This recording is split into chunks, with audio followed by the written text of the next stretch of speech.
ತೆಗೆಮ್ಮ ಕೈ ಕೈ ತೆಗೆಮ್ಮ.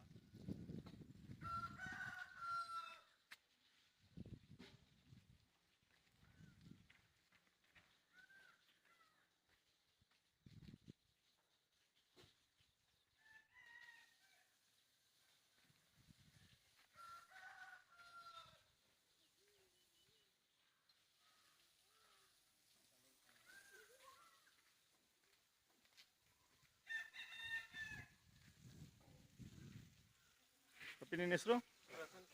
ಪ್ರಸನ್ನ ಕುಮಾರ. ನಿಮ್ಮ ಅಪ್ಪಾಜಿ ಹೆಸರು? ಮೂರ್ತಿ ಅವರಲ್ಲ.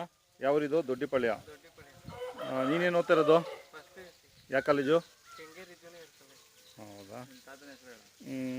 ನಿಮ್ಮ ತಾತನ ಹೆಸರು? ನಿನಗೂ ಊರುಗಳ ಬಗ್ಗೆ ತುಂಬ ಇಂಟ್ರೆಸ್ಟ್ ಇದೆ. ಇನ್ನು ಎಳೆಗಿರುಗಳ ಇವು ಎಷ್ಟು ತಿಂಗಳಿರ್ಬೋದು? ನಿಮ್ಮ ಅಪ್ಪಾಜಿಯವರು ಎಲ್ಲೋ ಇಲ್ವಾ? ಎಲ್ಲೋ ಹೋಗಿದ್ದಾರೆ. ತಂದು ಎಷ್ಟು ದಿನ ಆಯ್ತು ಇವು? ತಿಂಗಳಾಯ್ತಾ? ನೀನು ನಿಮ್ಮ ತಮ್ಮಂದಿರು ಎಲ್ಲ ನೋಡ್ಕೊತೀರ ಇವನ್ನ? ಒಟ್ಟು ಎಷ್ಟು ಹಸುಗಳಿದ್ದಾವೆ ಮನೇಲಿ? ಒಂದು 3 ನಾಟಿ ಹಸು, 1 ಸೀಮೆ ಹಸುನಾ? ಚಿಕ್ಕವಾಗ್ಲಿಲ್ವ ನೀವೆಲ್ಲ ದೊಡ್ಡೋಗಿ ಕಟ್ತಾ ಇದ್ರಿ? ಹೌದಾ.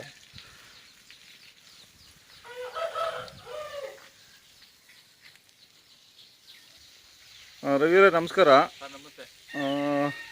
ಏನು ಈ ಸಲ ಸಣ್ಣ ಕಟ್ಬಿಟ್ಟಿದ್ದೀರಾ? ಸರ್ ದೊಡ್ಡ ಕಟ್ಟಿ ನಾವು ಸಣ್ಣ ಒಂದು ಜೊತೆ ಇರಲಿ ಅಂತ ಕಟ್ಕೊಂಡಿದ್ದೀವಿ. ತಗೊಂತೀವಿ, ಇನ್ನೊಂದು ಜೊತೆ ತಗೊಬೇಕು. ಇನ್ನೊಂದು ಜೊತೆ ತಗೋಬೇಕಲ್ಲ? ತಗೊಂತೀವಿ. ಎರಡಲ್ಲ ಪಾಲ್ಟಿವಿ, ಇಲ್ಲ ಅಲ್ಲಾಗಿರೋ ಪಾಲ್ಟಿ ತಗೊಂತೀವಿ ಒಂದು ಜೊತೆ. ಇನ್ನೊಂದು ವಾರ 15 ದಿನದಲ್ಲಿ ತಗೊಂತೀರಾ? ತಗೊಬೇಕು ಅನ್ಕೊಂಡಿದ್ದೀನಿ. ಯಾವ ಸತ್ತಾಗ್ದಲ್ಲ. ನೋಡೋಣ. ಇವತ್ತು ಹೋಗಿದ್ದೆ, ಆಗಿಲ್ಲ ಯಾವನು. ಮತ್ತೆ ಜಾತ್ರೆಗೆ ಬೇಕೇ ಬೇಕು ನಿಮಗೆ? ಮಾಗಡಿಗೆ ಹಾಕಲ್ಲ ಸರ್ ನಾವು. ಏನು ಕಾಯಿಸ್ಕೆ ಮನೆ ಹತ್ರ ಇರ್ತೈತೆ. ಹೌದಾ. ಸಿದ್ಧಗಂಗೆಗೆ ನೋಡ್ತೀವಿ ಸರ್. ಆದ್ರೆ ತಗೊಂತೀವಿ. ಸಿದ್ಧಗಂಗೆಲ್ಲೇ ತಗೊಳೋಣ ಅಂತಿದ್ದೀನಿ. ಅಲ್ಲ, ನೀವು ವರ್ಷ ಸಿದ್ಧಗಂಗೆ ಮಾಗಡಿ ಮಾಡ್ತೀರಲ್ಲ? ನಾವು ಸಿದ್ಧಗಂಗೆಗೆ ಹೋಗ್ತೀವಿ. ಮಾಗಡಿ ಏನೋ ಹೇಳೋಕ್ಕಾಗಲ್ಲ. ಇದ್ರೆ ಹೋಗ್ತೀವಿ. ಮಾಗಡಿ ಮಳೆ ಬರುತ್ತೆ ಅಂತ ಹಿಂಸೆಯಿಂದ ನಾವು ಹೋಗಲ್ಲ ಅಷ್ಟೇ. ಹೌದಾ. ಕೈ ತಿಂಡಿ ಏನು ಕೊಡ್ತಾ ಇದ್ದೀರಾ ಇವಕ್ಕೆ? ಸರ್ ರವೆ, ಚಕ್ಕೆ ಬಸ, ಜೋಳದ ನುಚ್ಚು. ಸಾಯಂಕಾಲ ಅಲ್ಲ, ಯಾವುದೋ ಮಂದಾಗಿತ್ತು ಅಂದ್ರಲ್ಲ, ಯಾವುದಕ್ಕೆ? ಮೊನ್ನೆ ಮಂದ ಆಗ್ಬಿಟ್ಟಿತ್ತು. ತಿಂಡಿಗಳು ಇದು ಇನ್ನೂ ಸಣ್ಣದಲ್ವಾ? ಲೋಡ್ ಚೆನ್ನಾಗಿ ಅಂದರೆ ಮಂದ ಅಂದರೆ ಸಗಣಿ ಹಾಕೋದು ಇದಾಗುತ್ತಾ? ಹೌದಾ. ಈಗ ಏನು ಔಷಧಿ ಏನು ಕೊಟ್ರಿ?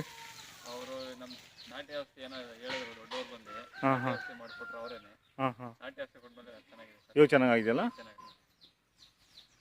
ಈ ಮುಂಗಾರಿಗೆ ಎಲ್ಲ ಕೆಲಸ ಮಾಡ್ಕೊಬೋದಾ ಸರ್? ಈಗಲೇ ರೆಡಿ ಮಾಡಬೇಕು ಅಂತ ಇದ್ದೀವಿ. ಸ್ವಲ್ಪ ಹಿಂಗೆ ಬಿಸಿ ಇರೋ ದೇಶದಿಂದ ಒಂದು 15 ದಿನ ಮಾಡೋಕ್ಕಲ್ಲ ಸರ್. ಅಲ್ಲಲ್ಲ, ಮುಂಗಾರಿ ಸ್ವಲ್ಪ ಸೈಜು ಬರ್ತವೆ, ಕೆಲ್ಸಕ್ಕೆ ನಿಮ್ಗೆ ಇದಾಗುತ್ತೆ. ಮಾರ್ಬೋದು, ತೊಂದರೆ ಇಲ್ಲ. ಇದ್ರೂ ಕೆಲಸಕ್ಕೆ ಇದಾಗುತ್ತೆ. ನಿಮ್ಗೆ ಕೆಲ್ಸಕ್ಕೆ ಬೇಕೇ ಬೇಕಲ್ಲ? ಕೆಲ್ಸಕ್ಕೆ ಬೇಕು ಸರ್. ಒಂದು ಜೊತೆ